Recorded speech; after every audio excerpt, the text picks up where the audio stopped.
Tout de suite sur Bénin TV.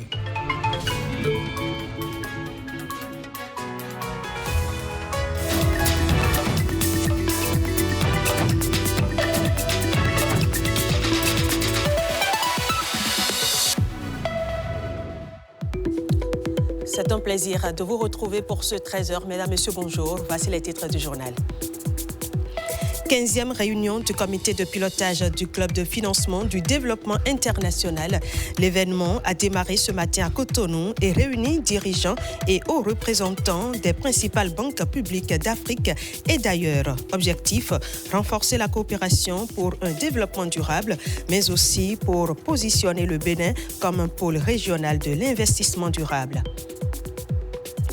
Baccalauréat session de juin 2026, la correction des copies a démarré ce matin sur l'ensemble du territoire national. Une opération déterminante dans le processus avant la délibération et la proclamation des résultats. Nous avons sillonné quelques centres de correction. Constat à suivre. Pendant longtemps, elle était juste un moyen de conservation de nos souvenirs. Mais aujourd'hui, avec l'arrivée des technologies numériques, la photographie prend de plus en plus de place et s'impose comme un puissant outil de communication et de valorisation de l'image. Rencontre avec deux professionnels du métier qui illustrent cette évolution. Bonjour à toutes, bonjour à tous. Le Bénin est depuis ce lundi le carrefour des dirigeants et hauts représentants des principales banques publiques d'Afrique, d'Europe, d'Asie et d'Amérique latine. C'est à la faveur de la 15e réunion du comité de pilotage du club de financement du développement international. Une rencontre de haut niveau avec pour but de renforcer la coopération internationale en faveur d'un développement durable, inclusif et résilient et surtout de faire du Bénin une plateforme régionale pour l'investissement durable. Rodrigue Olababagbeto et Igor Ayoso pour les précisions. Un pays autre que le Bénin aurait-il pu abriter cette rencontre? Quand ils se réunissent à Cotonou ce lundi matin, ces membres du comité de pilotage du Club des finances de développement international IFDC prouvent une nouvelle fois la place croissante du Bénin dans les grands débats internationaux sur le financement durable. On a souhaité que ce soit Cotonou parce qu'on voulait montrer aussi au monde, une fois de plus, révéler au monde, une fois de plus, ce que le Bénin est en train de devenir. On est un club d'action concrète d'une trentaine de banques dans le monde. Je prends par exemple l'Agence française de développement est membre du club, la KfW, les Allemands. C'est très puissant, c'est une des banques les plus puissantes au monde. Ils sont aujourd'hui. Tout ce monde est aujourd'hui à Cotonou. 27 banques publiques de développement au total, représentant plus de 4 000 milliards de dollars d'actifs. L'occasion est propice pour le Bénin et l'enjeu reste celui de l'union. Arriver à réunir à Cotonou plusieurs banques publiques de développement, c'est d'abord un challenge, mais c'est également, en même temps, je pense, un signal qui est envoyé au Bénin, mais également à tout le continent africain pour dire que c'est ensemble que des solutions pérennes de financement peuvent être trouvées. C'est parce que nous sommes ensemble que nous allons pouvoir mieux travailler ensemble, partager une fois de plus les meilleures pratiques, les meilleures méthodes,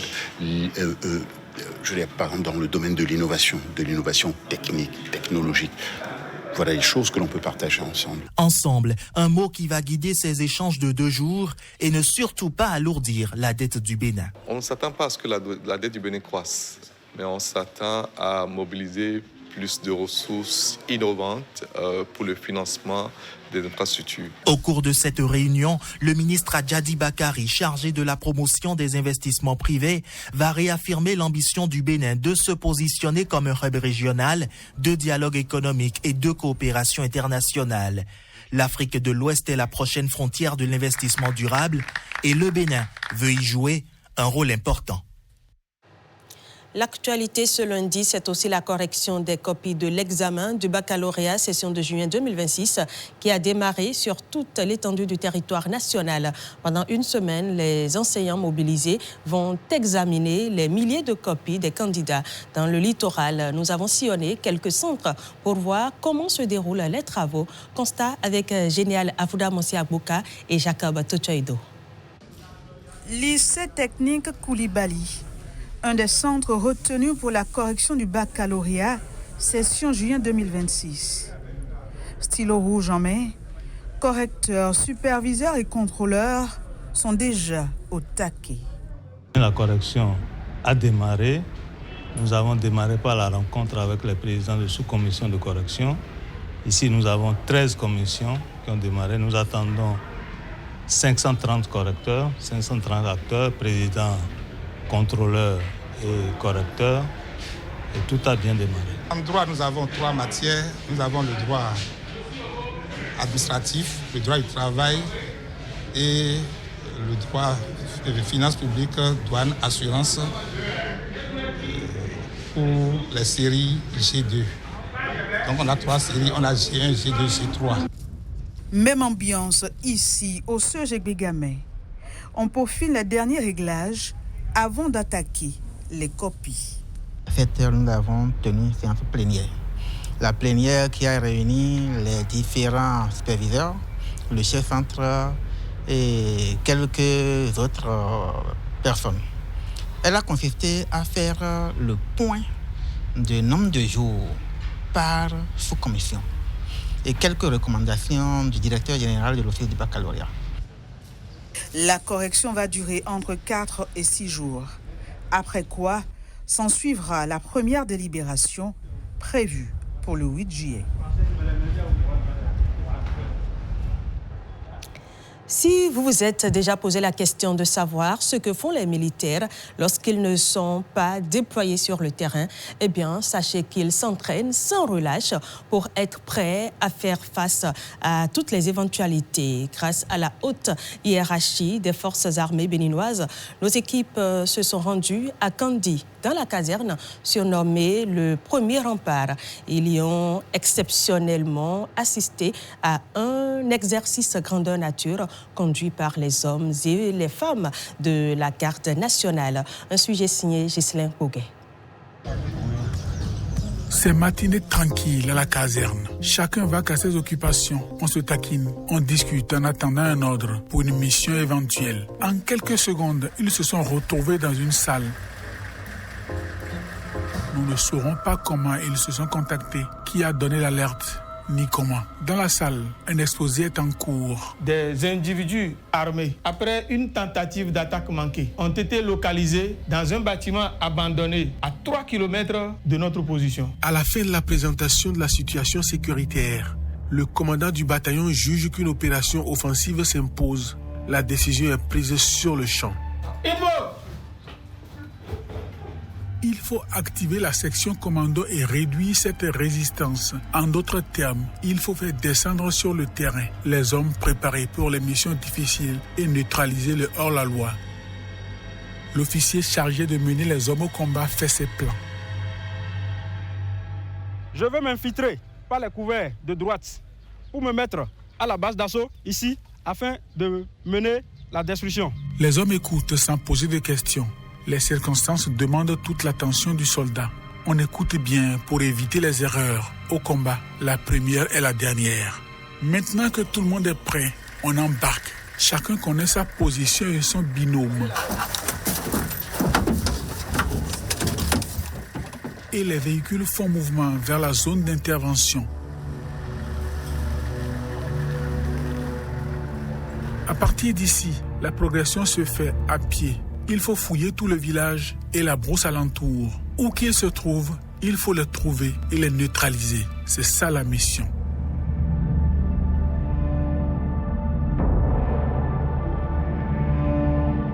L'officier qui commande l'opération stoppe la progression et demande de l'appui renseignement.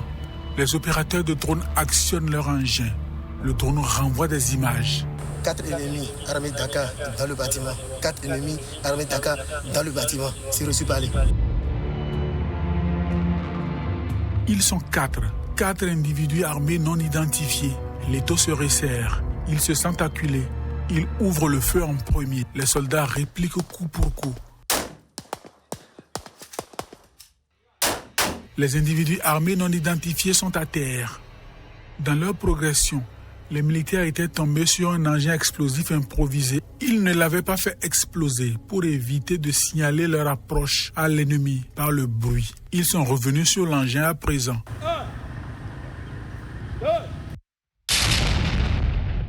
Mission accomplie. Bilan. 4 individus armés non identifiés neutralisés. 0 victime du côté des militaires. Aujourd'hui, tout le monde peut rentrer, sain et sauf.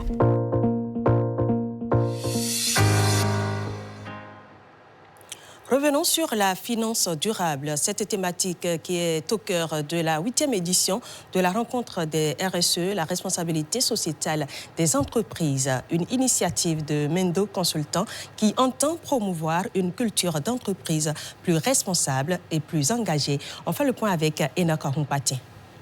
La Fondation a pour ambition d'accompagner les jeunes talents du secteur du bâtiment dans le perfectionnement de leur formation. À l'image de cette fondation, toute entreprise citoyenne est appelée à contribuer au développement de la société. On veut sensibiliser l'entreprise à ce que donc son projet ne soit pas simplement un projet qui vise à produire un bien, gagner un profit, mais au-delà, il faudra en principe que son projet nous aide à protéger l'environnement, la dimension écologique. Pour insuffler un nouvel élan à la RSE, responsabilité sociétale des entreprises, Mendo Consultant consacre cette 8e édition à la finance durable. Ce thème a été choisi pour sensibiliser les chefs d'entreprise, les entrepreneurs, les chercheurs, en tout cas l'ensemble du secteur privé sur la nécessité d'aller vers des fonds durables, des ressources durables qui permettent de prendre en considération les critères liés à l'environnement, à l'économique et au sociétal. Les rencontres RSE s'imposent désormais comme un cadre d'échange où les dirigeants d'entreprises sont interpellés sur leurs engagements sociaux et environnementaux. Nous avons à cœur toujours de répéter qu'une entreprise, ça se positionne sur 2 richesses fondamentales. La première, bien sûr, humaine, parce que c'est les hommes et les femmes qui créent la valeur, c'est elles qui portent le savoir-faire, c'est elles qui entretiennent la confiance et c'est elles qui garantissent la qualité du travail. Mais la seconde est financière. Au fond, pour nous, RSE, finance durable, entrepreneuriat responsable, c'est la même ambition. Construire une performance qui ne se fait ni au détriment des personnes, ni au détriment de l'avenir. Avec Mendo Consultant, la RSE n'est plus un simple concept. Elle s'enracine progressivement au Bénin. Preuve que performance économique et responsabilité sociétale peuvent aller de pair au bénéfice des entreprises comme des populations.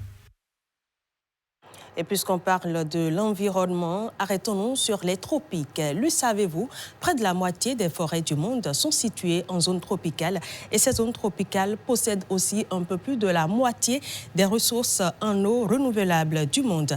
Et c'est justement ce rôle important dans la préservation de la biodiversité qui est célébrée ce 29 juin, Journée internationale des tropiques. Une journée pour rappeler aussi l'importance économique et culturelle de ces régions tropicales. Le pari, défis et enjeux, on en parle dans cet élément de Patrick Adiasso. 29 juin, Journée internationale des tropiques. Proclamée par l'ONU, Organisation des Nations Unies, cette journée souligne l'importance écologique, économique, biologique et culturelle des régions tropicales. Les zones tropicales sont situées entre le tropique du Cancer et le tropique du Capricorne. Ces zones concernent, au prime abord, 80% de la biodiversité de la planète. Au second plan, 40% de la population mondiale. Ces populations vivent avec des enjeux pluriels, singulièrement le défi de la pauvreté, le pari de la santé, le souci de l'accès à l'eau, mais aussi les challenges des opportunités économiques. Le défi de la pauvreté se trouve dans la lutte entre une agriculture rugueuse pas toujours bien maîtrisée et un climat rigoureux, fait de fortes chaleurs opposées soit à de brèves pluies rares causant la sécheresse, soit à de diluviennes pluies dosant l'inondation. Le pari de la santé est lié au paludisme et autres pandémies et endémies liées aussi au climat surchauffé. Le souci de l'accès à l'eau potable se remarque par la mauvaise répartition des sources d'eau et l'avancée du désert, due aussi au climat surchauffé. mais des opportunités demeurent. 4 atouts. Premièrement, une agriculture toute l'année. 2 saisons de pluie, 2 fois 3 récoltes par an. Deuxièmement, une énergie solaire. L'ensoleillement quasi constant avec 300 jours de soleil par an. Le solaire devient alors imbattable niveau coût ici. Une opportunité énorme pour mini-réseau, pompage solaire, foire solaire pour conserver les produits. Troisièmement, biodiversité. Des forêts, des plantes médicinales et des insectes comestibles. Et quatrièmement, tourisme et écotourisme, des plages, des parcs, une culture assez verdoyante. Des voyageurs cherchent de plus en plus des expériences authentiques et exotiques. Les zones tropicales, des zones d'une importance capitale. De l'art à présent dans ce 13h et nous parlons de la photographie. C'est un secteur, vous le savez, en pleine évolution et de plus en plus sollicité. La photographie évolue avec son temps et connaît de nombreuses avancées technologiques. Aujourd'hui, elle se modernise et ne se limite plus aux souvenirs. Elle s'impose comme un véritable outil de communication et d'image.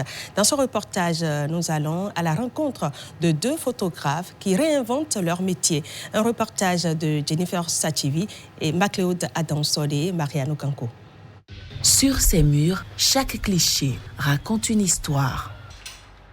Derrière ses œuvres, Richard, photographe professionnel, s'attelle depuis une dizaine d'années à imprimer sa signature. Pour lui, chaque séance est porteuse d'une mission, mettre en lumière la légende qui sommeille en chacun. Ce matin, il reçoit Jennifer, une jeune étudiante. Vous avez exprimé le besoin de passer pour une séance photo de positionnement visuel. Cet entretien de routine n'a rien d'une simple formalité. C'est le moment où Richard cerne la personnalité et les attentes de son modèle. Jennifer, elle, a déjà une idée bien définie de l'image qu'elle souhaite renvoyer. Travailler mon image de marque, cette façon dont je me présente sur les réseaux. Cette étape franchie, les lumières sont ajustées. Place à la séance. Quand vous êtes par exemple un professionnel ou un cadre, comme la plupart des gens que je photographie, ce sont des personnes qui ont une image à préserver. Et la photographie leur permet de renvoyer une image qui est à la hauteur de qui ils sont. Mais en dehors de ça, la photographie, c'est une façon aussi de documenter son parcours. Et l'aspect qui m'intéresse le plus aujourd'hui en photographie, c'est que la photographie, c'est un acte de transmission. Une photo que je fais aujourd'hui, c'est un héritage. Magnifique, parfait.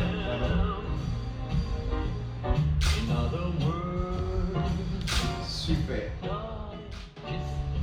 Quelques rues plus loin, Mathieu, jeune photographe, se prépare pour une autre séance. Il a rendez-vous avec Cyril, cadre dans une banque de la place.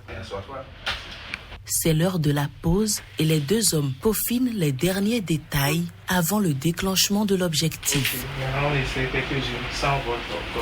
Aujourd'hui, on se passe des clichés. Totalement.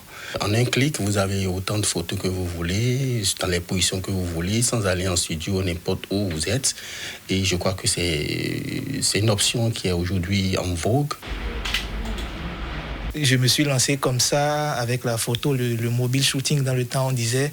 Et avec le temps, je me suis acheté une caméra. Dans les photos institutionnelles, ce que j'aime, c'est quand les sujets sont là et c'est à toi de savoir comment les mettre en valeur. Dans un monde où l'image occupe une place grandissante, la photographie ne se limite plus à figer un instant. Elle raconte une histoire et participe à la construction d'une identité. Il y a quelques jours, nous vous faisions découvrir Artistic Africa, ce centre qui révèle de nombreux jeunes créateurs. Et parmi ceux-ci, Frankie Medley, rien ne le prédestinait à ses débuts à embrasser une carrière d'humoriste. Aujourd'hui pourtant, il prépare son tout premier spectacle, preuve que les passions peuvent parfois changer un destin. Retour sur un parcours inspirant avec Estelle Pazou et Élisée Desgueillans. En franchissant l'entrée du centre artistique Africa, Frankie Medley retrouve le lieu de ses débuts. En 2020, il y venait simplement pour apprendre. La suite, il ne l'imaginait même pas. Après la formation, on devait faire une restitution. Donc c'était là ma première fois de connaître le mot et de monter sur scène. Donc depuis que je suis monté, j'ai plus voulu jamais descendre. Cette première scène va donner naissance à de véritables moments d'échange avec son public. Moi, je me rappelle, après mon PPC, j'étais parti voir un grand frère. Je lui ai dit, s'il te plaît, passe-moi tes cahiers. Il m'a regardé, m'a dit, petit frère, tu sais, moi j'ai joué pour avoir mes anciens cahiers. Si tu veux aussi en avoir, c'est chaud. Avec lui, ce sont des histoires improbables, des situations absurdes, mais toujours pensées pour déclencher le rire. Pour l'instant, moi j'aborde tout. Tant que j'ai quelque chose à dire là-dessus, qui m'intéresse, je partage. Le but forcément, ce n'est pas de contredire, de dénigrer, non. Frankie affiche une aisance naturelle, mais surtout, il sait d'où elle vient. Artistique Africa, pour lui, c'est bien, plus qu'un tremplin. Si je n'avais pas connu Artistique Africa, la formation qui m'a amené à Artistique Africa, je ne suis pas sûr qu'aujourd'hui on va m'appeler humoriste. Où je me suis dit, un jour je vais remplir cette salle qui m'a vu, là où j'ai commencé, je vais remplir cette salle, faire un spectacle pour montrer que ça m'a vu naître. Et maintenant je suis revenu. Une promesse personnelle qui prend des airs de prophétie. Son tout premier spectacle se prépare et avec lui le début d'une aventure qui le mènera sur les scènes du Bénin et au-delà. Pour l'heure, la salle est vide, mais le trac, lui, est déjà bien réel. Et après cette histoire de vocation artistique, place à présent à cette initiative culturelle qui célèbre le patrimoine littéraire béninois. Donner vie à un livre sur scène, c'est le pari relevé par l'ensemble artistique et culturel Olatomé de l'Université de Parakou. Avec le soutien de l'Institut français du Bénin, une lecture-spectacle inspirée de l'œuvre de l'auteur Florent Kwaozoti a rassemblé étudiants amoureux des lettres et passionnés de théâtre. Reportage Gildas Espoir Sarigaté et Abdoulofou Idrissou. Libérez un son, un soupir et mettez un souffle. Les mots quittent les pages pour prendre corps sur scène. À travers cette lecture-spectacle consacrée à l'œuvre de Florent Kwaozoti, les comédiens offrent au public une autre manière de découvrir la littérature vivante, expressive et accessible. C'est déjà la 3e fois que j'assiste à la lecture-spectacle. C'est un événement qui a lieu tous les derniers samedis du mois. Et à chaque fois, je suis toujours emportée. Ce sont des jeunes très talentueux. Et ce qu'ils nous présentent est différent de ce qu'on a l'habitude de voir parce que la plupart du temps, on est derrière les écrans. Avec eux, on a la possibilité de se créer une certaine scène en fonction de ce qu'ils nous présentent à travers la lecture. Au-delà de la performance artistique, l'activité se veut un espace de formation et de transmission. Pour les organisateurs, elle révèle le potentiel des jeunes talents et renforce le dialogue entre littérature et théâtre. En tant que chef section, au début de mon mandat, je me suis dit qu'est-ce qu'il faut faire pour apporter à ceux dont j'ai la charge de pouvoir offrir un espace d'expression. Puisque nous recevons des formations, on s'entraîne, mais qu'est-ce qu'il faut faire ? Est-ce qu'il faut attendre forcément des projets avant de pouvoir nous exprimer ? Et c'est dans le souci de trouver une solution à ça que nous avons présenté ce projet à l'Institut français. Soutenu par l'Institut français du Bénin, l'initiative traduit une volonté commune d'accompagner les projets culturels portés par la jeunesse et de favoriser la diffusion des œuvres d'auteurs béninois auprès d'un public plus large. Ce sont des livres choisis dans le rayon de la médiathèque de l'Institut français à Parakou et donc les gens peuvent s'abonner, adhérer à l'Institut français afin de les avoir pour les lire. Libérez-vous! Une rencontre entre le livre et la scène qui confirme que la littérature peut aussi se vivre, s'entendre et se ressentir. Pour les promoteurs, cette lecture-spectacle ouvre la voie à d'autres rendez-vous culturels destinés à rapprocher davantage les jeunes des œuvres littéraires béninoises. Tous les mélanges pour vous soulager. Mon Dieu! Je suis Laris Capochichieba. Et nous restons toujours dans le septentrion pour parler sport. Cette fois-ci, à Ninki, la 4e édition du Baroutem Challenge Cup 2026 a été officiellement lancée ce week-end devant plusieurs milliers de spectateurs. Plus qu'une compétition sportive, le tournoi se veut un creuset de cohésion sociale et de promotion des jeunes talents. Ronald Robinson et Olviga Mensan pour les détails.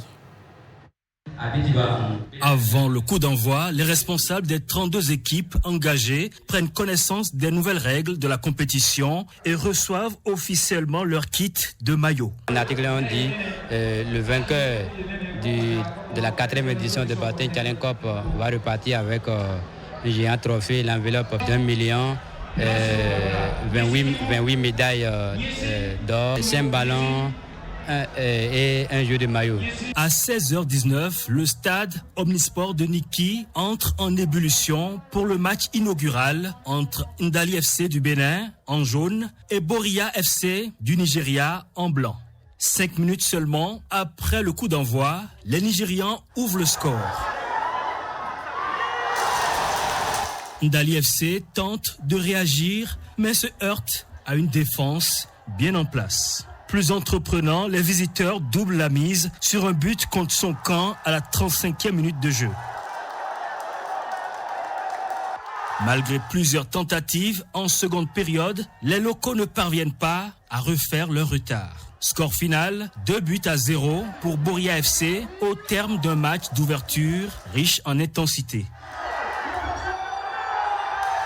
Mais au-delà du spectacle sportif, ce tournoi se veut un instrument de paix. Le Baroutem Challenge Cup est devenu notre tradition. Nous sommes dans une période d'insécurité grandissante et le ludique doit prendre le pas pour consolider notre vivre ensemble. Vous imaginez le public qui était ici cet après-midi. À l'entrée, on m'a indiqué près de 4000 personnes qui sont arrivées. Imaginez s'il n'y avait pas cette initiative cet après-midi, où seront-ils? Qu'est-ce qu'ils seraient en train de faire? C'est notre façon à nous de participer à la cohésion sociale et également de lutter contre la montée de l'extrémisme violent. Jusqu'au 5 septembre prochain, le Baroutem Challenge Cup fera vibrer Niki, où chaque match se joue autant pour la victoire que pour la paix et l'unité des peuples.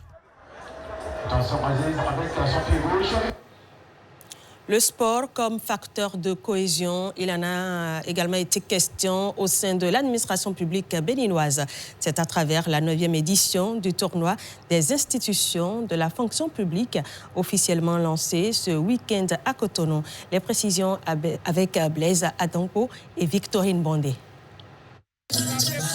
Loin des bureaux, ils expriment leur passion du football sur le terrain. Ces joueurs sont avant tout des agents de la fonction publique béninoise qui trouvent à travers ce tournoi un cadre idéal pour s'évader loin de la pression quotidienne. C'est la 9e édition du TIFOP.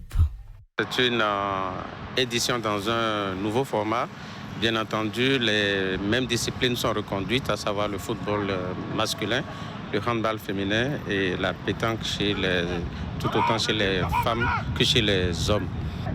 C'est un nouveau format dans la mesure où, comme vous le constatez, toutes les équipes engagées au football sont ici aujourd'hui regroupées sur le même site et se produisent. Bien entendu, il est prévu que toutes les équipes jouent le même nombre de rencontres, à savoir qu'après les rencontres de poule, les équipes qui n'auront pas la possibilité de progresser vont pouvoir jouer les matchs de classement. Parmi les disciplines inscrites au programme du TIFOP 2026, le football a ouvert les hostilités avec une nouvelle formule de compétition. Pour le premier pas dans le tournoi, le ministère de l'Agriculture, de l'Élevage et de la Pêche, ainsi que le ministère de la Communication et des Médias, se sont imposés face à leurs adversaires respectifs, affichant d'entrée leurs ambitions. Nous avons fait notre match qui s'est soldé par une victoire. Notre objectif, c'est d'aller au bout et de gagner le trophée. Les joueurs de l'Assemblée nationale, eux, ont dominé leurs homologues de la Cour des comptes pour le premier match de la compétition. Absents lors de la précédente édition, les Verts et Blancs effectuent un retour remarqué en signant une entrée en lice convaincante grâce à une victoire de 2-0. Une belle entrée en matière, puisque en première mi-temps, on a su profiter des occasions et puis on a scoré rapidement. Donc ce qui nous a permis de gérer notre match tranquillement en deuxième mi-temps. Et la suite sera la même, puisqu'on a bien commencé la compétition et on pense que nous allons toujours continuer sur cette lancée. 16 équipes sont engagées dans cette édition et animeront durant plus d'1 mois la course à l'association du ministère de l'Intérieur et de la Sécurité publique, tenant du titre après son sacre en 2025. Au-delà du football, le handball et la pétanque viendront également rythmer cette 9e édition du TIFOP. Une compétition devenue au fil des années un véritable rendez-vous sportif et fédérateur pour les agents des différentes institutions de la fonction publique béninoise. Et c'est la fin de ce 13h. Merci de l'avoir suivi. Retrouvez juste après la série The River à 14h, le divertissement Le Trône à 15h, la série L'Itapo à 16h, le documentaire Spécimen, comment on vous manipule. À partir de 17h du football, le plateau reporter de la Coupe du Monde 2026, suivi du match entre le Brésil et le Japon à 18h. Merci et bel après-midi à tous.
Retour au plateau, dernière rubrique de cette émission. Voici la revue de presse.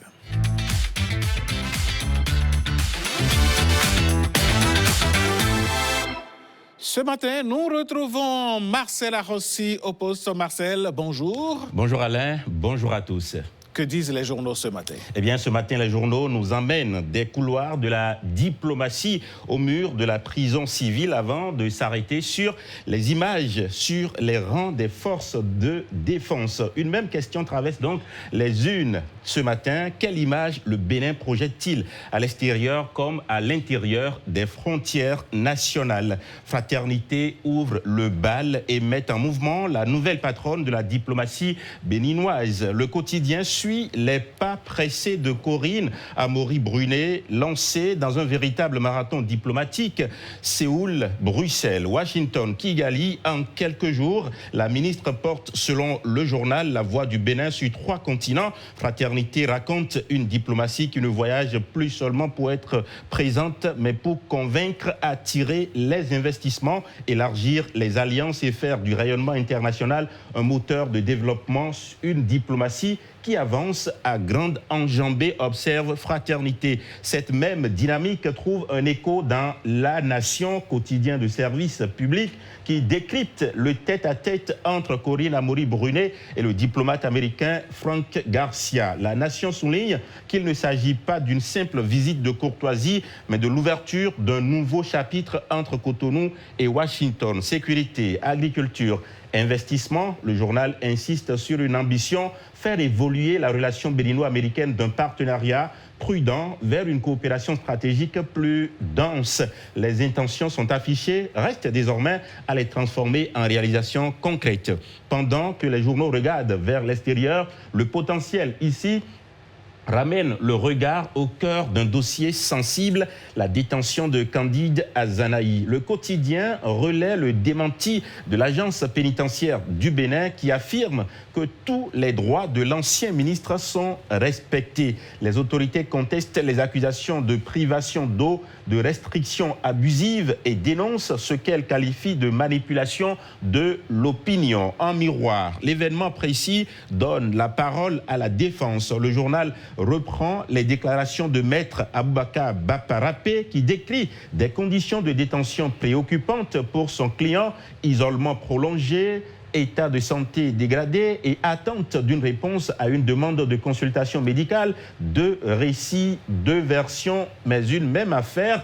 Enfin, la presse du jour salue le renforcement des forces de défense et de sécurité. Le quotidien met en lumière ici la présentation au drapeau de 895 nouvelles recrues, policiers et gardes forestiers. Un cérémonial chargé de symboles où le drapeau devient donc la promesse de fidélité, d'engagement et, si nécessaire, de sacrifice pour la République dans un contexte sécuritaire exigeant. Le journal voit dans ce renfort humain un investissement dans la protection de la nation. Ainsi va la presse ce matin.